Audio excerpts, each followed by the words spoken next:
and he said, I'm going to leave and set up this shirt business. Do you want to come too? And I said, yeah, why not? And the business was? Charles Tyrwhitt Shirts. And from there to how big is it now? Oh, gosh, I think this year we'll do about 430 million. We sell 20,000 shirts a day. So I was in the basement downstairs with no windows. Nick was upstairs entering the orders. The dispatch note would come down. I would pack it, throw it up through the gap, and Nick would go down to the post office and post it. And so we were doing Amazon before Amazon, you know. We came out of COVID having all sort of been wearing tracky bottoms Yeah. and put the t-shirts on, and a lot of people didn't come back from that. Thomas Pink went under, TM Loons went under, Moss Bros went under. You know, it was a tough environment. The message to the team was always, if we get through this, we'll be in great shape. If you're playing rugby and you're losing 25-0, if you're the sort of person who thinks, wow, okay, we lost this game, maybe we'll win next week, don't be an entrepreneur. If you're the sort of person that the halftime talk says, look, you know, we got our strategy wrong, we need to change, what are we going to do? Then you might be the person to be an entrepreneur. What would be the one point you make? Well, the title is Mistakes are Essential. If you don't try new things constantly, your competitors will, and then they will overtake you.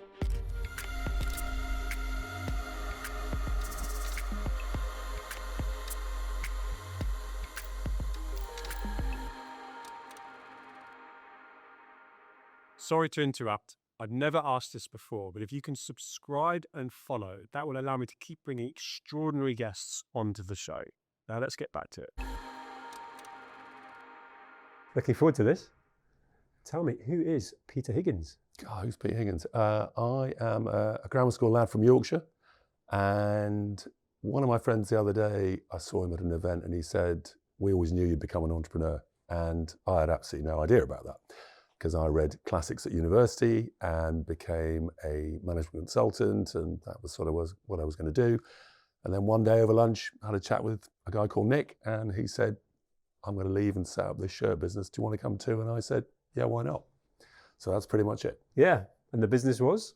Charles Tyrwhitt Shirts. Yeah. So people pronounce that wrong? Yeah, they get Tyrwhitt, Tyrwhitt, Truitt.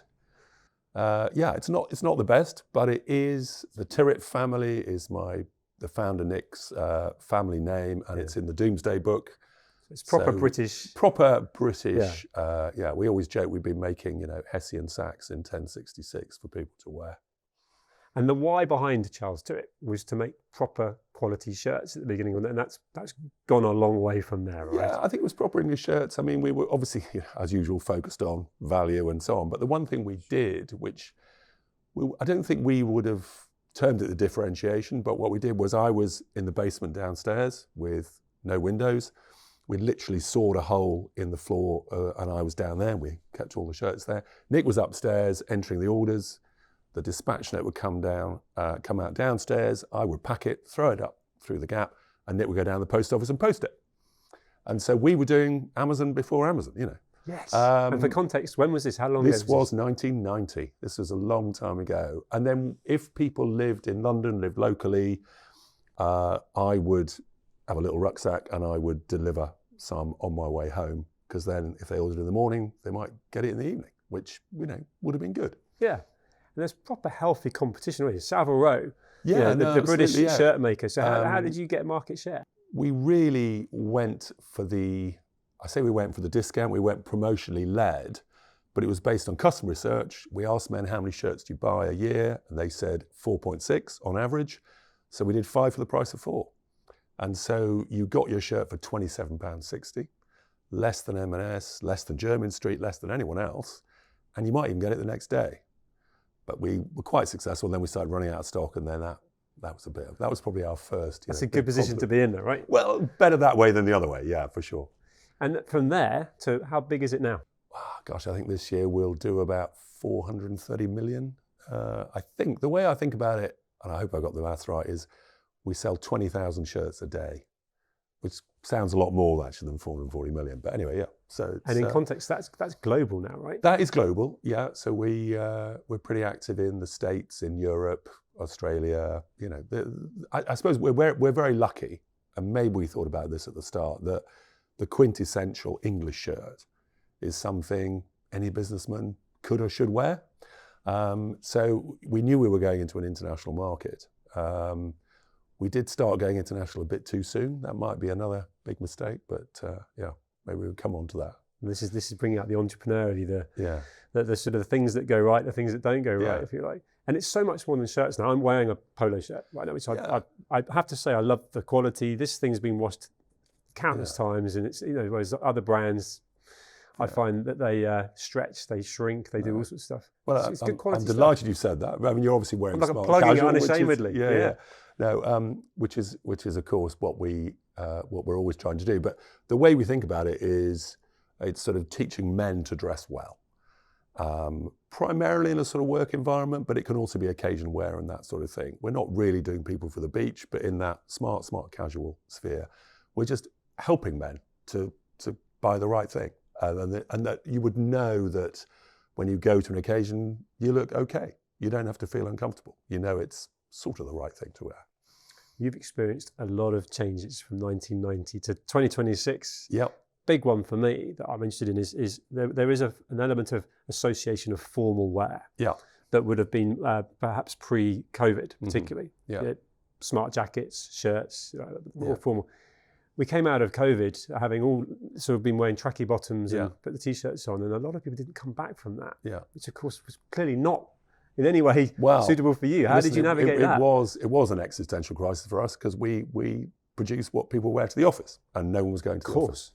But actually, our team were phenomenal. I mean, I remember a board meeting, and in my memory, I said this, but they might argue. But I said, look, this is actually an opportunity for us.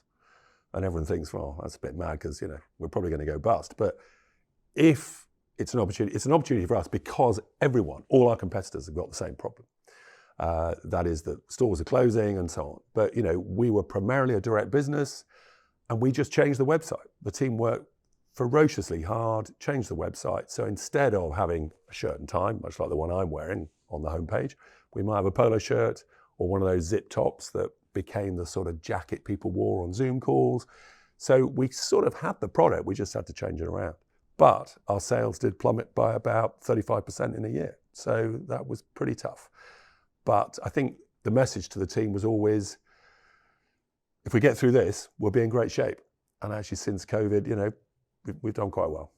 None of the competitors didn't make it through that. Yeah, I think, Thomas Pink went under, TM Loons went under, Moss Bros went under. It was a tough environment. And, I think they'd probably say there wasn't much they could have done about it. I mean, if you were predominantly bricks and mortar, you've still got to pay the rent. If you're direct consumer, your overheads are a bit lower. So if you're quick at what you do and you change quickly and you innovate, then you can survive. And we just have an amazing team who rose to the challenge, and and they continue to do that. Imagine you're a really inspirational leader. From leading from the front, in that sort of sawn out basement, producing the shirts, if you like, to then being, I'm going to call you optimistic. I think to be an entrepreneur, you have to be optimistic. Exactly. Look, you were in a crisis with COVID. You absolutely have to be an optimist. I think I must say that Nick and I, we're different characters, but we are both optimists. And I think between the two of us, we probably create the right culture in the organization. I'm a bit more running around like crazy, getting stuff done, and he's, probably throwing out more innovative ideas than me. But we definitely, I would say the team that we have, they seem to quite enjoy our company. We do the odd ski weekend together, and they seem to enjoy that. They keep coming. We're paying for it, but they come along, and I think that's right. But I think leadership, I think a lot of that comes from sport. And I think if you've been the captain of a team, you learn that, it's not just about screaming and shouting and, all that stuff. You've got to actually work out. Some people react to different things, and you've got to treat people in a slightly different way. And I would say that I learnt a lot about leadership through sport. I also made lots of mistakes, but, Is this through you playing and competing? Yeah, I would say it's playing and competing. And I always use the analogy when I'm talking in schools about why I want kids to become entrepreneurs is, look, at half time, if you're playing rugby and you're losing 25-0, if you're the sort of person who thinks, wow, okay, we lost this game, maybe we'll win next week, don't be an entrepreneur. If you're the sort of person that the halftime talk says, look, we got our strategy wrong, we need to change, what are we going to do? then you might be the person to be an entrepreneur. So I think sport has a lot. It gives a lot to entrepreneurs. And then I'm sure there are other things as well. I'm not saying entrepreneurs have to be sports people, not at all. But you learn a lot about running a business from playing sport. Literally this time last week, I was with Lord Sebco, who did a talk at the Centre for Social Justice, their annual drinks, about how sport was the catalyst for him to become the businessman, the politician, the man that he is now. The geography teacher at his school identified that he was clearly a talent and was basically, he sat him at the back nearest the door. And when the class started to come around and say, go and train, and recognised, that Seb had a talent that was not going to be pursuing geography. I was shocked to hear that PE is hardly taught in primary school now. And it's been removed. So just listening to you there as a successful businessman that credits all the values, the competitive element, the fact that you can fail, and then you have to keep coming back. You can push yourself. Well, it teaches you resilience, doesn't it? That's the word. And I suppose I'm a member of the Lord's Taverners charity, which is all about trying to get kids, inner city kids, into playing cricket. And I think when you see those, it's either from disabled or disadvantaged backgrounds or both together. And when you see those kids playing, I mean, that is just wonderful. The joy, and also you hope that some of them will get some leadership skills from that as well that might help them, or the resilience to one day run their own business too. Who knows? There's a role model piece there. So I'm going to call you out as a role model, as someone who goes into the schools. And I remember people coming in to do talks at my school, and many of them would be particularly boring. I bet you are genuine inspiration because of that optimism and because you've got the scars, you've got the experience to pass on. Well, I've done about 10 speech days now, and the one thing I talk about speech days is I sort of stand up and say, look, I heard 12 speech days at my school. I don't remember any of them. So here's two things. One, I will not speak for longer than 7 minutes, and I'm only going to make 1 point, because I know you don't want to hear more than one, and that's it. And I normally get a standing ovation there because it's only 7 minutes. I think when I was at school, it was about half an hour. So you're always onto a winning wicket there. But I think, but I like to go into schools to talk about entrepreneurship because, our country needs our brightest and best to start businesses. Because that's the only way we're going to pay down our debt and so on. But I'm veering off slightly to the political, but I feel very driven by that. No, and there's a mission alignment here as well. Just on that speech, what would be the 1 point you make? Well, the title is Mistakes Are Essential. So, and it sounds odd to school kids, it probably sounds odd to a lot of kids, but in business, you absolutely have to make mistakes. Now, you're not deliberately making them, but if you don't try new things constantly, your competitors will, and then they will overtake you. So we say to the people at Charles Tyrwhitt, look, you've got to keep on pushing, try new things. We don't mind if you make a mistake. In fact, if you make a mistake and come to us and say, I made a mistake, but I've learned this, that's brilliant. If you make a mistake and hide it, that's not good. If you make a mistake and then make the same mistake 2 weeks later, that's also not good. But having that culture is really hard to get across. Now, the board believe it, and I'm spending my time now with the sort of the second tier below the board of just, whenever we have a social event, I say, just want to talk to you about mistakes. I just want you to really understand that Nick and I want you to make mistakes. And it's a bit of an odd one, isn't it? Particularly in schools, where of course you mustn't make mistakes. But then you write an essay, you make 10 mistakes, the teacher corrects you. Next time you don't make the mistakes. It's pretty simple, really. Isn't it? It's fascinating listening to you. There's a culture that can come out of school of you mustn't fail. You have to pass your exam. So do you think that's where? So just listening to you, it makes so much sense. Again, that message is so important for kids to hear. It's important for all of us to hear. It comes naturally to me because I'm an entrepreneur, so I'm prepared to take risks. I'm prepared to innovate, because I know that's the only way that I learn. But a younger version of me, the perfectionist, because there's a part of me where it's like, well, I've been told I need to pass this exam or I fail and I won't get a good job. I won't get to the university. I won't do whatever the milestones were. So do you come up against any hierarchy pushback from teachers and so on that in any way challenge you? No, I think actually most of the teachers, because of the way it's framed, I'm not saying deliberately make mistakes in your exams or anything like that and make sure you work hard, but I suppose the idea of learning from a mistake you made in an economics essay and getting it right next time, I think they embrace that.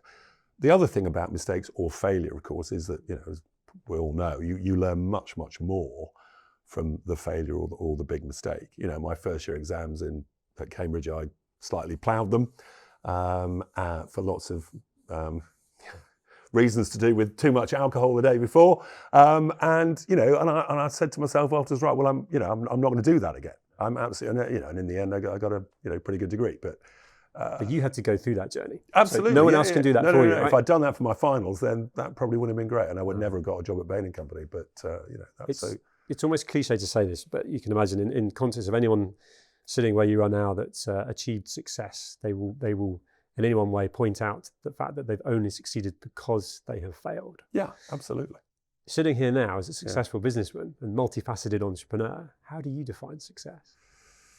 Oh, now that's a very good one. So I spend a lot of time actually talking to founders and actually senior members of the board. And it's going to sound a bit old, but why doesn't everyone have a 4-year personal plan? So you do a personal plan for a business, but why don't you have your own personal plan? Because some of these people, some of these founders, they're hugely talented, hugely driven. I'm very lucky to work with all these people. And then they get to the end game, but they haven't actually worked out what it was for. So I just do a thing. So what's your main goal? So my main goal now, or it has been for the last 15 years, is to have as much fun with my family and friends as I can. So that's the number one goal. And then what else comes down from that? Well, obviously health is the next important thing. How am I going to maintain my health? Where am I going to have fun, traveling, holidays, whatever? And then finally, work, career, what else do I want to do? So that's my priorities. What founders often do is, you go away, you drive like mad, you're crazy, you sell the business, you make a bit of money, and then they're not happy because they never worked out what the money was for. What are you going to do with it? And so, to me, that's second nature now. But in 2005, when I sold some shares to Nick and sort of stood back from full-time work, it was the first thing I did.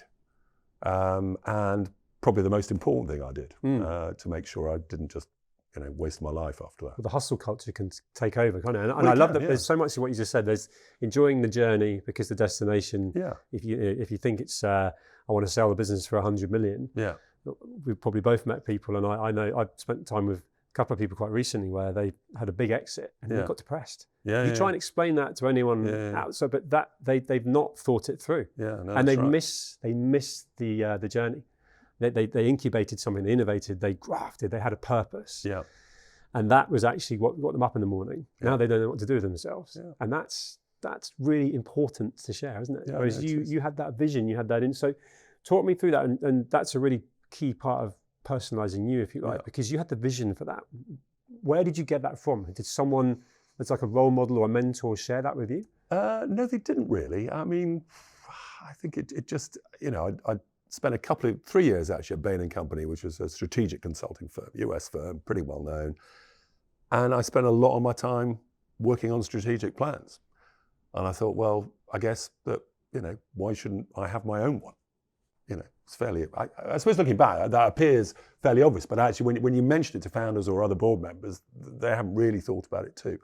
And so I work with teams on that, but my main shtick, so 2005, I sell roughly 25% of the business to Nick, and I go off and work as chair in other businesses, and my selling point is this: look, I've made all the mistakes you're about to make. So I'll help you with the strategy, and I'll just stop you making all these big mistakes. And because lo and behold, the strategy for the business I've worked in is sort of quite close to the strategy Charles Tyrwhitt has. I'm not a genius, but if you like, I know one thing, and I know how to do it pretty well. So that's sort of how it's evolved, really. Thank you for sharing that. I love that, because there are certain things you will have learned from other people, but you had the vision and the sort of desire, if you like, to make that vision plan.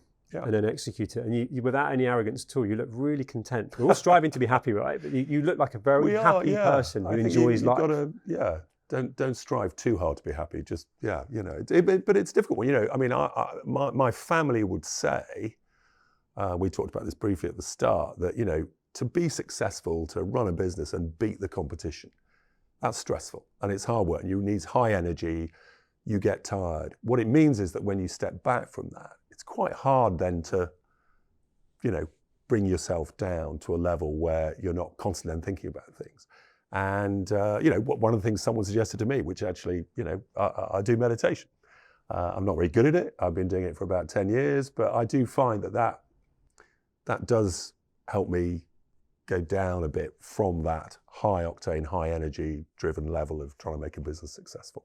So I would recommend that to people. What else do you do? I was really interested in that. That's one of the key things I wanted to ask you, because you look after yourself. Yeah. And I'm kind of there's a morning routine, because a lot of successful business people swear they've got to get up early, run the marathon, read the book. Where do you fit? I mean, look, I don't get up particularly early, but I will make myself breakfast, and I will try to do the meditation then. Okay. Now, some days actually there's a lot to do, and I don't, which is a mistake. And I think in doing that, if you can just do that, it's really all just about breathing and just slowing your breathing down and slowing your heart rate down and all that sort of stuff. And I think if I can do that, I have a much more enjoyable day than if I just pile straight in and answer emails. So my thing is, I think you just need to spend a bit of time, on that. But I mean, of course, every day, I walk the dog, I swim. I think those are the only things my body allows me to do. I've played a lot of cricket. I've played some very bad golf. Played some even worse tennis, but my back is so knackered now, I don't really do that anymore. But, walking the dog or long walks, actually, holidays are walking holidays. My wife is not so keen, but, we're going to the Dolomites in September with our family and another family. I can't wait for that. It'd be great. Being at the top of a mountain where nobody can call you is magnificent. Yes. Breathing in the freshest air. Freshest air, no emails, no texts. Nobody can get anything. So your kids relax, everyone relaxes. And at the end of the week, they just think, God, it's just great not having a phone. I really love not having my phone. Anyway. What's your relationship with social media? You're an entrepreneur, so you know that brings all sorts of benefits. Charles Tyrwhitt promoting themselves. You've got role models. You've got Marcus Smith. You've got different people that wear the clothes. But that analogy of being on top of the mountain, where you just, not enough people are getting out in the fresh air. Yeah. And doing the exercise and getting the endorphins filled naturally because of the attention addiction with social media. Yeah. Well, look, I am proudly a technological Luddite. From Yorkshire, obviously, I'm a Luddite. And I don't do any social media at all.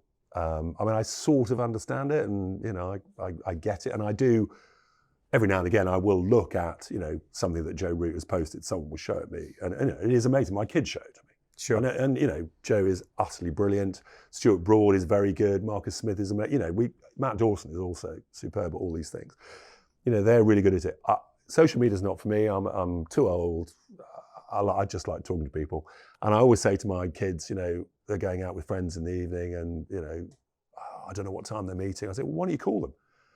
Oh no, we don't do that, Dad. We message people. I say, it's a lot easier if you call someone. Anyway, I'm never going to win that battle. No. But, so I think, we have incredibly smart people at work who do all that stuff, and they're very good at it, and I just trust them to do it. Yeah. And I don't have to. Fair play to you. I touched on the role model piece. Yeah. We've got a crisis, particularly in young lads at the moment, where particularly with fatherless families and the lack of a role model, the algorithm fills it. Yeah. And that's led to the manosphere. I don't know how much of this you know, but we have this. I read about it, yeah. And I just wondered where that sits with you. And it might be a slightly unfair question to ask you, but because you have that connection to schools, because the connection to entrepreneurship, which requires the fact that there's a work ethic that's needed, which comes with purpose. You've always been a grafter. And I'm just wondering whether you have an opinion on how the manosphere has been almost allowed to happen through messages that have gone out to kids. Yeah. I mean, look, I can only comment on it from what I've read. And so I can say that it is a very, social media is polarizing. I mean, our politics is polarized here. In America, it's even more polarized. So because to get clicks, you need to be a bit more outrageous, and therefore people are. So you perhaps stretch the truth, maybe not even tell the truth. So I think that is definitely there. What I would say, I mean, a lot of the time I'm going to schools, I am going to private schools because I know people within them, and that's how I get in there. But I have done quite a few academy schools. And I would certainly say that the audience is no less engaged, and the questions I'm asked are just as good, and the people who come up and ask questions afterwards are just as insightful.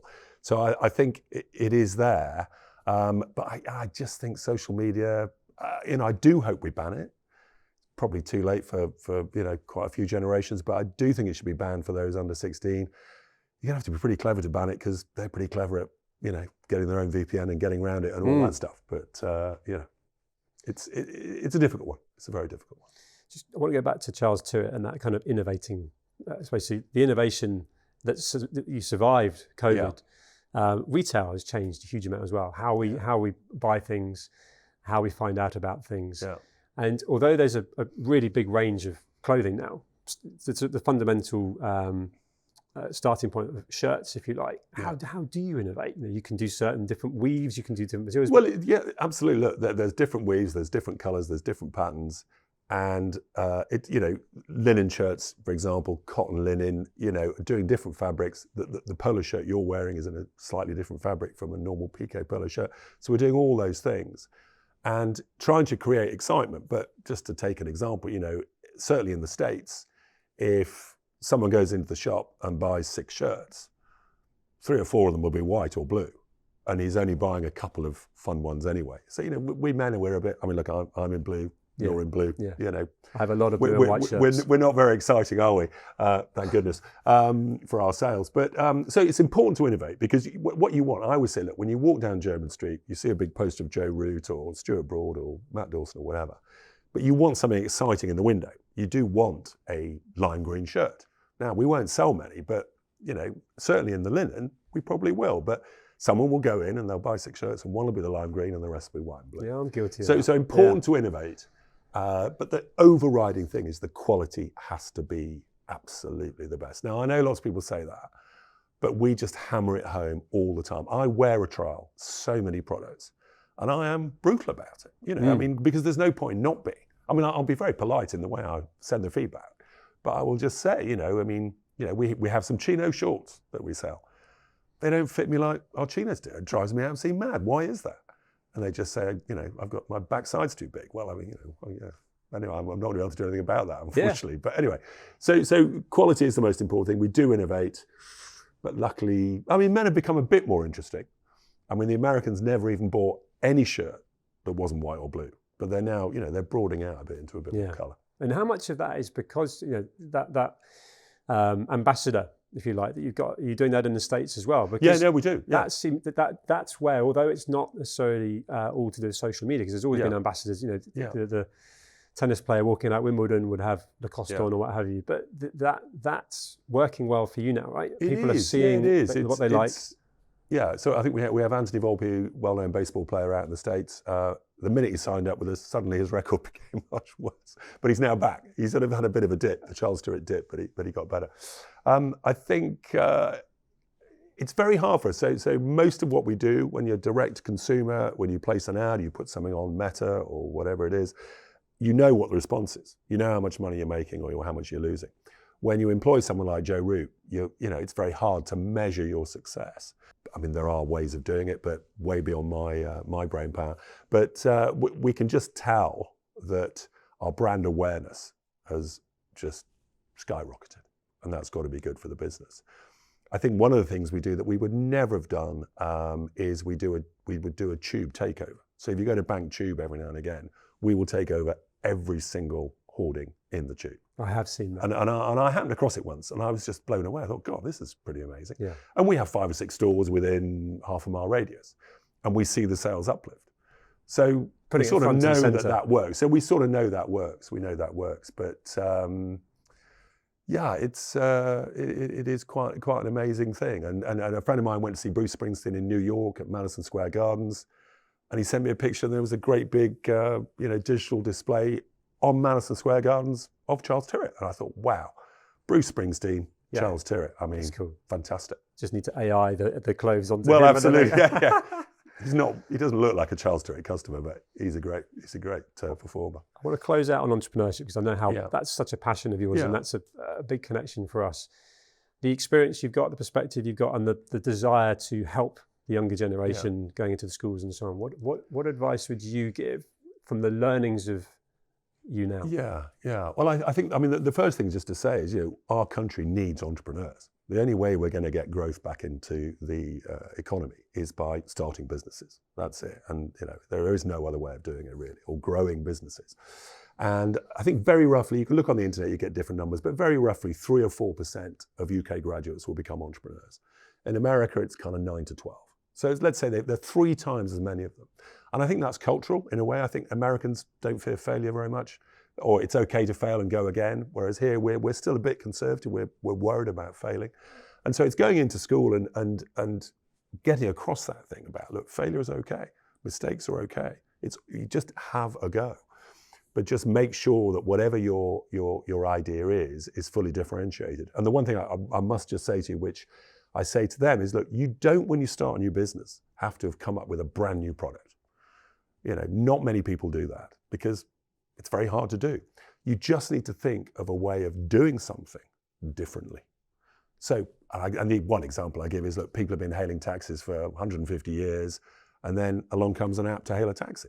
And I came today on an Uber. I mean, it's fantastic. So, and there's a bit of a light bulb for them then, when they think, yeah, okay, because I don't think I can think of something new, but just think of a new way of doing something in a different way that's better for your customer. And that's what I love trying to get across.